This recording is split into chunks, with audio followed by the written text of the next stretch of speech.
Ахмет Байтұрсынұлы. Анама хат. Оқитын Аслан Берікұлы. Қарағым, дұға көйім, қамқор анам. Арнап хат жазайын деп алдым қалам. Сен онда, мен мұнда аман сақтап, көруге жазға еді хақта қалам. Бара алмай өтірікші болып әбден Семейдің түрмесінде отыр балаң. Мал ұрлап, кісі өлтірген айыбы жоқ үкімет, өр зорлыққа не бар шара. Үмітсіз шайтан болсын деген сөз бар. Жолдар көп жәннатқа да тарам-тарам. Оқ тиіп, оны ішімде ой түсіріп, бітпеген жүрегімде бар бір жарам. Алданып тамағыма оны ұмытсам, болғандай жегеннің бәрі харам. Адамнан туып, адам ісін етпей, үй алмай, не бетіммен көрге барам.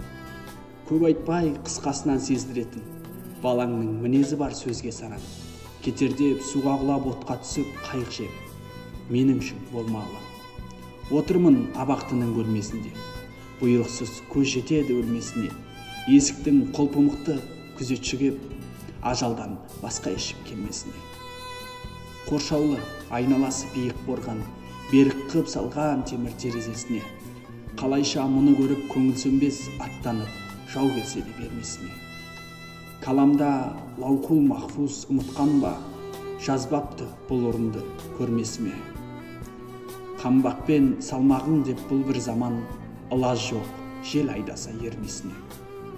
Тайып алған талай жорға, талай тұлпар, тағдырдың кес болып түрмесіне.